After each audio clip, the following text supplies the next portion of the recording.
മണിപ്പൂരിൽ വീണ്ടും സംഘർഷം. കുക്കി വിഭാഗത്തിൽ 2 പേർ കൊല്ലപ്പെട്ടു എന്നാണ് വാർത്ത. കാംജോങ് ജില്ലയിലെ 7 വീടുകൾക്കും ആരാധനാലയത്തിനും തീയിട്ടതായി റിപ്പോർട്ട് വരുന്നു.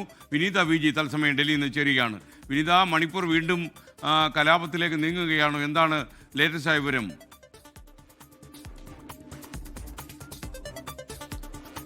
മണിപ്പൂർ വീണ്ടും സംഘർഷഭരിതമാവുകയാണ്. ഇന്നലെയാണ് മണിപ്പൂരിലെ ഈ നാഗ വിഭാഗത്തിൽ നിന്നുള്ള 6 പേരുടെ മൃതദേഹങ്ങൾ കണ്ടെത്തിയിട്ടുണ്ടായിരുന്നത്. സായുധ സംഘം തട്ടിക്കൊണ്ടുപോയ 6 പേരുടെ മൃതദേഹമാണ് ഇന്നലെ കണ്ടെത്തിയത്. അതിന് പിന്നാലെയാണ് മണിപ്പൂരിലെ കാംജോങ് ജില്ലയിൽ വീണ്ടും സംഘർഷമുണ്ടായിരിക്കുന്നത്. ചിലർ അവിടെ തോക്കുകളൊക്കെയായി എത്തി ആ മേഖലയിലുള്ള ഗ്രാമവാസികൾക്ക് നേരെ ആക്രമണം നടത്തിയെന്നാണ് റിപ്പോർട്ടുള്ളത്. അതിൽ 2 പേർ, ഒരു സ്ത്രീ അടക്കം 2 പേർ ഇപ്പോൾ കൊല്ലപ്പെട്ടു എന്ന വിവരമാണ് നമുക്ക് ലഭ്യമായിരിക്കുന്നത്.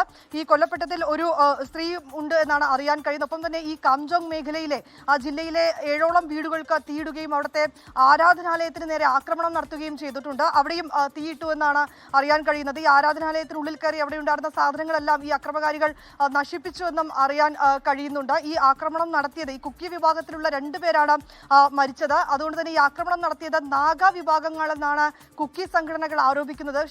കൃത്യമായിട്ടുള്ള ഒരു ഇടപെടൽ ഈ പോലീസിന്റെ ഭാഗത്തു നിന്നുണ്ടാകണമെന്നും ഇവർക്കെതിരെ നടപടി വേണമെന്നും കുക്കി സംഘടനകൾ ഇതിനോടകം തന്നെ ആവശ്യപ്പെട്ടിട്ടുണ്ട്. അതേസമയം മണിപ്പൂരിൽ ഈ സമാധാനം പുനഃസ്ഥാപിക്കാനുള്ള ശ്രമങ്ങൾ നടക്കുന്നുവെന്നാണ് മുഖ്യമന്ത്രി യുംനാം ഗേംചന്ദ് ഇപ്പോൾ അറിയിച്ചിട്ടുള്ളത്. അത് എല്ലാ സമുദായങ്ങൾക്കിടയിലും പരസ്പരം വിശ്വാസവും ഒപ്പം തന്നെ അനുരഞ്ജന ശ്രമവും ഈ സമാധാനം കൊണ്ടുവരാനായിട്ട് ഞങ്ങൾ നടത്തുന്നുണ്ട്. സർക്കാരിന്റെ ഭാഗത്ത് നിന്ന് അങ്ങനെയുള്ള ഇടപെടൽ ഉണ്ടാകുന്നു എന്നാണ് മണിപ്പൂർ മുഖ്യമന്ത്രി വ്യക്തമാക്കിയിരിക്കുന്നത്. ഒപ്പം തന്നെ ഈ സംഘർഷങ്ങൾ നടത്തുന്ന പശ്ചാത്തലത്തിൽ കൂടുതൽ സുരക്ഷാ സേനയടക്കം അവിടെ ഇപ്പോൾ വിന്യസിപ്പിച്ചിട്ടുണ്ട്. Okay, thank you Vineetha.